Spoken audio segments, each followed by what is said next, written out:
One of the classic moments in Atlanta sports, Rison and Deion Sanders. Deion comes back in a San Francisco uniform. You guys literally duke it out there on the field. Yeah, that was Muhammad Ali, Joe Frazier, Thriller in Manila. That was a bad day for the Falcons, though, if I do recall. Yeah, we ended up losing the game. Is that when he came down the sidelines and said, "This is my house"? Was that his deal? Or was there another time he came in? Yeah, was that the game he said that? Yeah, I believe so. That's when we threw probably about 28 punches in 15 seconds.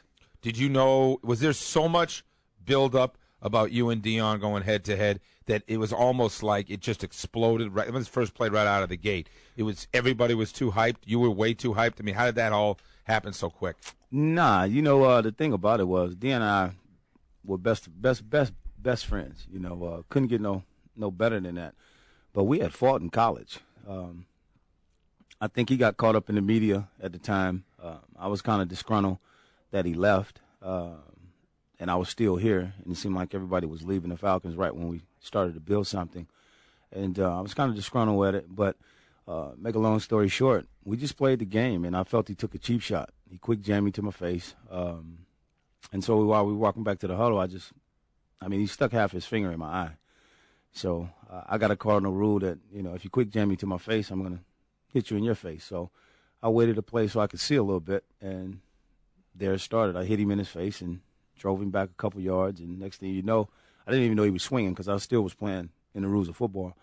And I just felt a couple taps on the top of my helmet and felt my arm being pulled, so I looked up, and I seen him winding up trying to showboat. So most players either would have backed out and just let it be, but I wasn't going to let him just come in, not my house, and do that in front of our fans and in front of our teammates who he had played with for several years. And I'm just not going to let you disrespect me like that on the football field. So you took it personally when Deion decided to leave the Falcons and sign with San Francisco? Yeah, I took it very personal because him and I had a plan, and our plan was to stay together and build something special here in Atlanta. And him and I talked every day on the phone when he wasn't here and I was in training camp, and we had planned on, negotiating our contracts right around each other. I've always supported him. I always said that he was the best defensive back playing the game. I always felt I was the best receiver ever played the game. So we needed to be knick, knack for knack. And for some reason, he came back in town and felt that the organization didn't represent him in a fashion where he should have been represented, and he chose San Francisco 49ers. And later to come on, that's the Falcons' thing. They let Scott Case go. They didn't sign Scott Case. They let Deion get out of here. They let myself get out of here. Joe Fishback. You can keep on going on down the line. How many players the Falcons let get out? And, that kind of watered it down as the older we got. But, in the heat of the battle, we became instant enemies. When do you talk to him again after that? Right after the game, we walked off the field together, and he said that he would take care of me, and I said I would take care of him as far as the media was concerned. So you never really seen anything blasted in the media about it. Bondre Rison is here live in studio. Let me let folks know what you're involved in. Football University, which is a very impressive elite group of some of the best players in America, high school kids. It's a program going on all weekend where you're taking kids who are at the top level in high school football and taking them through what essentially feels like an NFL training camp for 2 days. Right? It pretty much is. It's the best camp. We don't like to call it a camp. It's called more so an experience.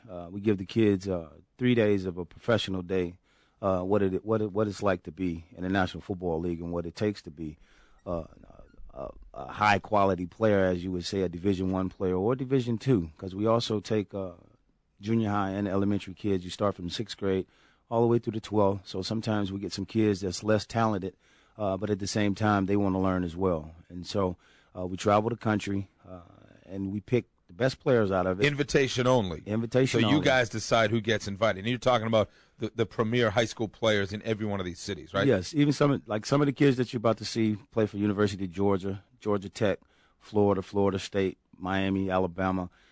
We're sending those kids to all those schools. They come to FBU. I think we had maybe, if I'm not mistaken, we might have had 40 to 50 players drafted in the National Football League this year. We have 5 Heisman Trophy winners that represent us: Tim Tebow, Adrian Peterson, Reggie Bush. That have all been through this camp. All through this program, I should say. All through the program. So it's Friday night?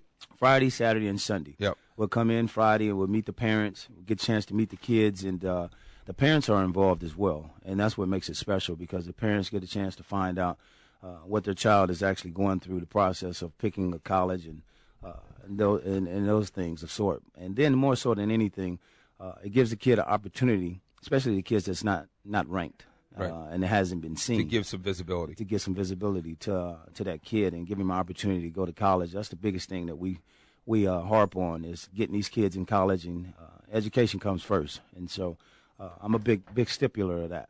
And it's you and other pros as well. Yeah, we have a coaching staff. It's unbelievable. We have a coaching staff that arguably can go win a Super Bowl, national championship, definitely a high school state championship.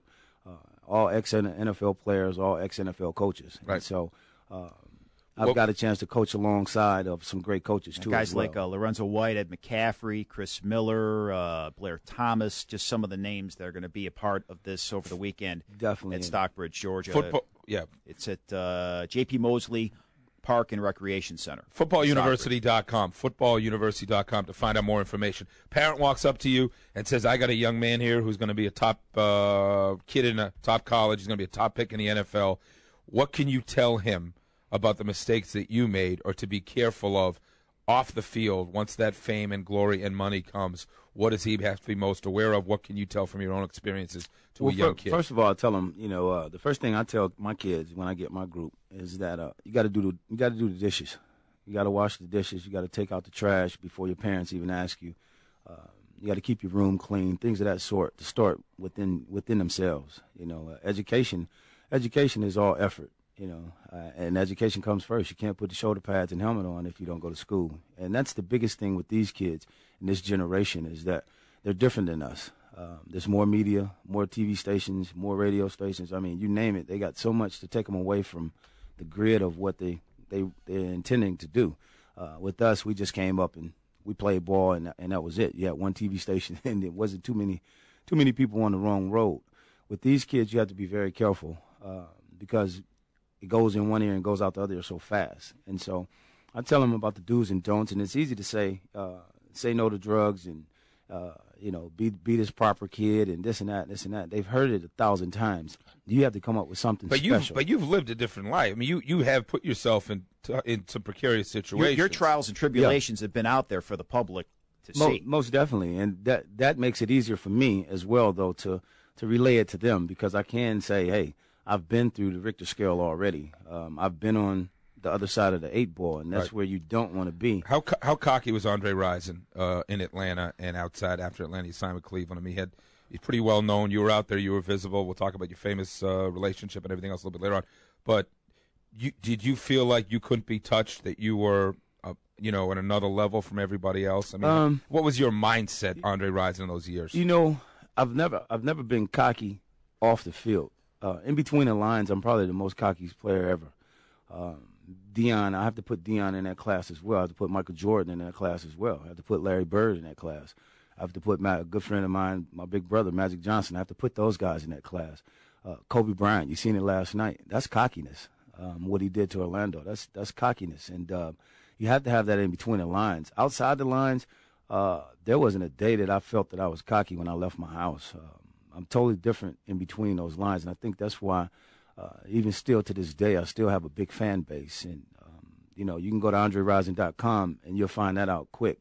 I've never been the one to be I take it like this. I'll give you my last off the field, and I'll give you my all on the field. And so I leave that up to people. I was told years ago, I think I was in a cocky moment. I probably was about 16, and I thought I couldn't be touched at that time when I was like 16 or 17. And a good friend of mine, Mark Ingram, his son is a starting tailback at University of Alabama now.